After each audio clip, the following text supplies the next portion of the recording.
Educación y Sociología. Sección 6. Epílogo. Ferri, Durkheim. Idéntica lucha. Nacimiento de dos hermanos gemelos. El sociólogo y el maestro de escuela. Reflejo de Francia en el siglo XIX. Esta es una obra del sociólogo y filósofo Émile Durkheim. Epílogo. Ferri, Durkheim. Idéntica lucha. Nacimiento de dos hermanos gemelos. El sociólogo y el maestro de escuela. Reflejo de Francia en el siglo XIX. El primer requisito que exige la instrucción pública es el de no enseñar más que verdades. Esto sentencia la exclusión de los sacerdotes. Ducos, convencional.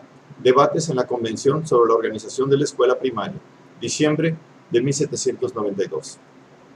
En las escuelas de los estados burgueses, tanto si son religiosas o laicas, se suele difundir entre los hijos de los proletarios una ideología y una moral acordes con la mantenencia de la dominación política, económica y moral de la clase capitalista. Resolución adoptada por unanimidad en el cuarto Congreso de la ITE, Internacional de los Trabajadores de la Enseñanza, Viena, 1926. Todo inició en 1830. Todo, es decir, la escuela primaria y la sociología. El interés principal de esos 4 artículos y conferencias de Durkheim reside, en efecto, en el título de la obra, que revela de esta suerte mucho más de lo que se proponía. Para hablar con mayor propiedad, reside en la I del título, Educación y Sociología. Y es que hacía falta que en el proscenio de la historia hiciese su aparición el proletariado para que surgiesen, a modo de contrafuego, la escuela primaria y sociología. Como si de respuestas se tratase. Precisamente esta era la respuesta que daban los pudientes. Que esta primera aparición sea la última, porque, desde luego, en cuanto a esto de la represión, el Estado burgués ya sabe de sobras la cantinela. Lo demostrará bien a las claras en 1848, cuando estallará en París, y de allí, extendiéndose a los 4 puntos cardinales de Europa, la primera guerra civil moderna. Y sigue mostrándolo desde entonces. Sin embargo, la burguesía sabe perfectamente que llegará el día en que ese brutal dique de contención de la represión acabará cediendo. A este respecto, el problema del Estado en la dominación de clases consiste, indefectiblemente, en que interviene siempre una vez consumados los hechos. Lo único que puede hacer es recurrir a la represión. Y de la represión a la solidaridad para con las víctimas. Solo hay un paso. De ahí se desprende la necesidad para el Estado de adoptar medidas preventivas, de estructurar un dispositivo de canalizaciones complementario del dique de contención. Maquiavelo ya decía que si en el momento en que toma forma el Estado moderno, el príncipe, entiéndase el Estado, quiere mantenerse en el poder, más le vale ser zorro que león. Por tanto, un dispositivo de canalizaciones, dispositivo que el Estado burgués utilizará con preferencia al dique de contención. Para ello existen medios diversos, administración, etc., entre los cuales prevalece especialmente uno dentro del régimen capitalista, la escuela. La escuela, que viene a ser el medio institucional más sólido, el eslabón principal de reproducción de la ideología burguesa. Los revolucionarios franceses del siglo XVIII lo habían visto bien claro cuando declaraban en 1793: la educación nacional es el auténtico y único pilar de nuestra revolución. Lenquinio, convencional. O también, se han promulgado leyes para la nación. Se trata ahora de adecuar la nación a dichas leyes. Y esto es factible a través de la educación pública. De Leire, convencional. El periódico Revoluciones de París, en su número correspondiente al mes de junio de 1793, criticaba ya la convención, la cual, por cierto, no venía celebrando sesiones más que desde el mes de septiembre de 1792, en lo referente a dicho tema. Hemos sido de los primeros en hacer hincapié sobre este particular. Es sobre la instrucción pública, y más que nada, sobre la educación nacional que se debía haber empezado por asentar el edificio de la República. Uno de los hierros principales de la Convención es justamente el haber dejado para el final esos cimientos del sistema social, y de haber tardado tanto en subsanar las consecuencias que acarrearon la despreocupación criminal de las asambleas constituyente y legislativa a este respecto. Se ha dicho al principio que tanto la escuela primaria como la sociología vieron la luz en 1830. En lo tocante a la sociología, empieza a ser ya del dominio público que es hacia aquella época cuando se manifiesta por primera vez el que se considera como el padre de la criatura, el inefable Augusto Comte. Los 6 volúmenes del curso de filosofía positiva son publicados en el curso de los años que median entre 1830 y 1842. Ahora bien, por lo que se refiere a la escuela primaria, el hecho parece mucho menos evidente. Acostumbrados como estamos a oír nombrar la escuela eterna, a relacionar automáticamente escuela y educación, es decir, escuela e infancia. Y en efecto, cuán lógico resulta el no extrañarse ante la existencia de la escuela primaria cuando se la ha frecuentado. Y qué de más natural, de donde se saca un poco precipitadamente el concepto de eternidad, que la existencia orgánica que nos hace ser, en primer lugar, niños. Sí, por supuesto, salvo que hay niños y niñas, y consecuentemente educación y educación. Efectivamente, según sea el tipo de educación recibida, nos hallaremos en presencia de un niño diferente. De esta suerte, el niño, tal como lo concibe Platón, no tiene nada que ver con el que concibe Kant, o mejor dicho, resulta ser todo lo opuesto. De la misma forma, el niño que trabaja en una fábrica a principios del siglo XIX, poca cosa o nada tiene en común con el niño que asiste a la escuela. De hecho, existen 2 vertientes. La primera, histórica, concepción de la infancia y de la educación de tal o cual periodo histórico, antigüedad, feudalismo, capitalismo, es decir, si se traduce en instituciones de ideologización, predominantes para los respectivos periodos históricos, familia, iglesia, escuela. Así pues, durante siglos, la educación ha sido llevada a cabo mediante el aprendizaje, gracias a la coexistencia del niño o del adolescente y de los adultos. Iba aprendiendo las cosas que debía saber a la par que ayudaba a los adultos a realizarlas. La separación niño-adulto, es decir, el enclaustramiento del niño, aparecerá hacia finales del siglo XVII con la moralización de los hombres por los reformadores católicos o protestantes, tanto si pertenecen a la Iglesia como a la magistratura o al Estado. La segunda vertiente, comprendida en cada periodo y determinada por la lucha de clases, hijo de ciudadano, hijo de esclavo, hijo de noble, hijo de siervo, hijo de burgués, hijo de proletario, definiéndose las demás en cada periodo con respecto a uno u otro lado de la barra. Pero entonces, ¿qué hay de la escuela primaria, laica, gratuita y obligatoria, de los años 1880-1882? Esta también establece un distingo entre 2 tipos de niños. Ahora bien, así como los sistemas anteriores, elaborados a partir de las postrimerías del siglo XVII, establecían un distingo basándose en el contraste dentro-fuera, habla los que iban a la escuela y los que no iban. La escuela primaria establecerá un distingo dentro de su propio seno. Habrá aquellos para quienes la escuela primaria no será más que una etapa hacia la enseñanza secundaria y superior, y aquellos para quienes constituirá una meta en sí. Una vez sentado esto, a su vez, y en cierta manera, ambas vertientes se cruzan. Cruce vinculado a la idea dominante, de la clase dominante, de la supuesta eternidad de la escuela. En este caso, como en otros muchos, la burguesía trata de hacer creer que el sistema que ella misma ha implantado, es decir, el enclaustramiento escolar de los niños, es el sistema definitivo. Es más, trata incluso de crearse una genealogía escolar, acogiéndose a las escasas escuelas rurales que había conseguido establecer aquí y allá el clero antes del siglo XVII. Por una parte, y por otra, basándose en la antigüedad medieval de la universidad. Maniobra engañosa que simula olvidar, es decir, que pasa en silencio ese hecho sumamente elemental de que no puede haber escuela más que cuando hay escuela primaria, y de que la cuestión pedagogía y educación no puede plantearse más que si existe escuela primaria. Las 2 vertientes se cruzan. Es que, en efecto, la vertiente histórica no es una vertiente acusada, brutal, que vería un día acabarse un periodo para iniciarse inmediatamente otro.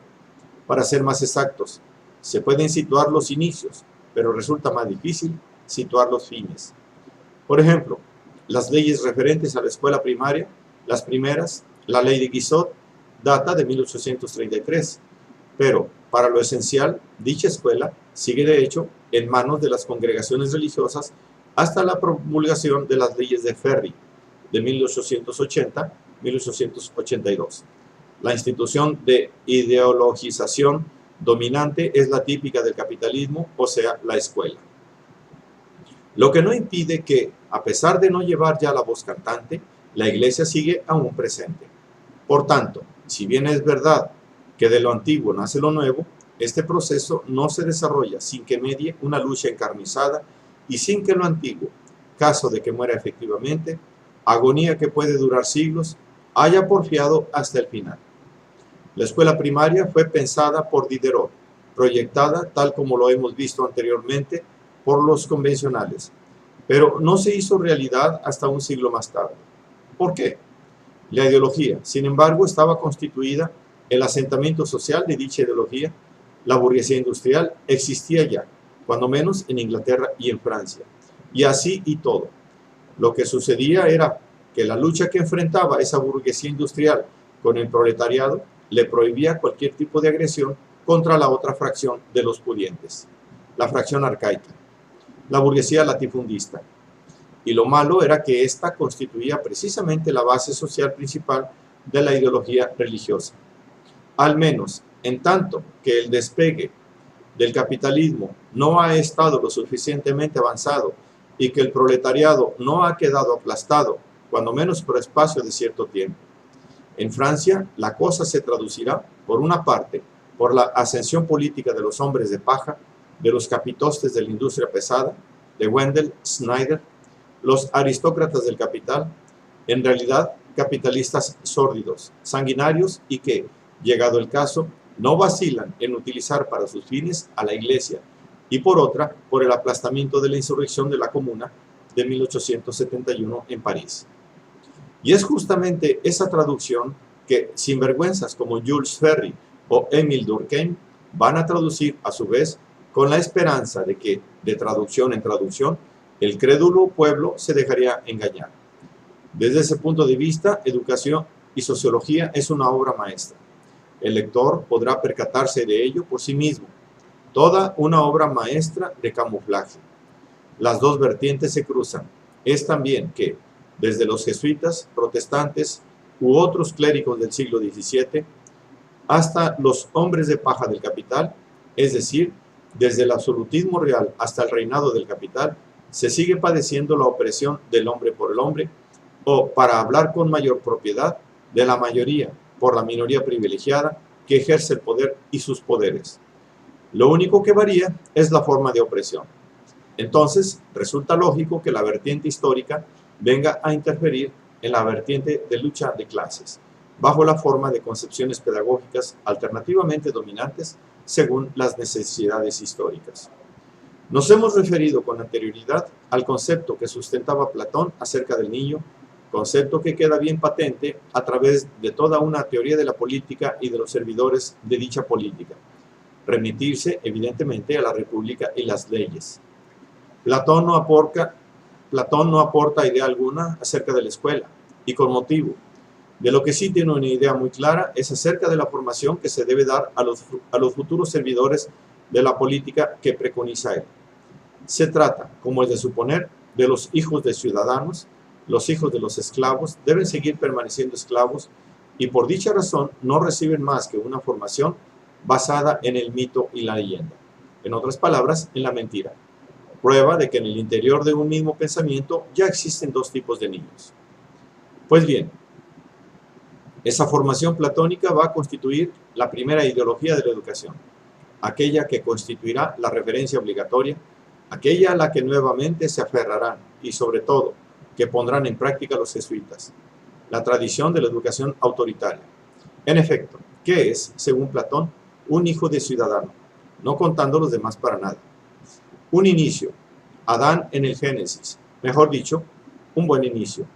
Sin embargo, el ser un buen inicio no puede bastar en el caso específico, puesto que consta en la definición misma del niño que no está el niño más que para desarrollarse, es decir, cambiar, o si se prefiere, descarriarse en la historia.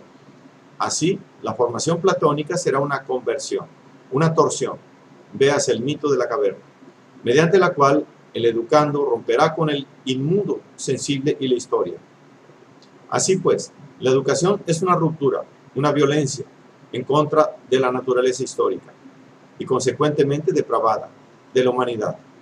Huelga decir que el interés que muestran de inmediato los jesuitas por semejante concepción. Los jesuitas, es decir, aquellos que en el siglo XVII van a generalizar y poner en práctica esa concepción de la educación en tanto que violencia hecha al niño. Generalizar y poner en práctica. Esto es lo que nos interesa a nosotros, pues al hacerlo, estructuran el primer sistema de enseñanza y le imprimen su sello.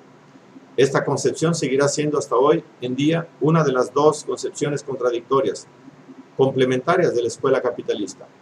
Se la puede definir como una forma de educación autoritaria que tiene como objetivo el de desarrollar un individualismo egoísta, de donde se derivan ese sistema característico de emulación frenética encargado de establecer la jerarquía de las almas y caracterizado por los deberes escritos y apuntados y puntuados. No tan solo, escribe Durkheim, fueron ellos los primeros en organizar en los colegios el sistema de emulación, sino que también le hicieron alcanzar de rondón un grado de desarrollo que ya nunca conocería en el futuro. Se puede decir que en los establecimientos regidos por los jesuitas no había momento alguno de respiro. Toda la clase estaba organizada con este fin. Hábilmente, por demás, ese sistema de emulación estaba dialécticamente complementado con una vigilante solicitud acerca de cada uno de los alumnos, lo que permitía un control prácticamente continuo, pues el espíritu maligno siempre está al acecho. Primera concepción de la escuela, por tanto, y con ella, a modo de basamento, una concepción del niño como ser perverso. Y se entra dentro de la naturaleza del niño, el ser perverso. No existe entonces más que una posibilidad: la represión, el sistema autoritario. A esa concepción del niño va a oponerse, especialmente a partir del siglo XVIII, es decir, el siglo de la filosofía de las luces y del progreso, otra idea acerca del niño y por ende acerca de la escuela, que es lo que anteriormente hemos denominado contradictoria complementaria. Complementaria porque se sitúa en el mismo tipo general de pensamiento sobre la escuela. Es también una filosofía del enclaustramiento escolar y del autoritarismo docente. Pero también contradictoria, cuando menos en teoría. Contradictoria porque es la teoría de que, muy lejos de ser un ser inacabado y fracasado, una naturaleza perversa por su evolución histórica, el niño, al contrario, tiene una naturaleza buena a la que se debe ayudar en su desarrollo. Así pues, ya no se tratará de romper, de doblegar la naturaleza del niño, se tratará, por el contrario, de ayudarla a realizarse.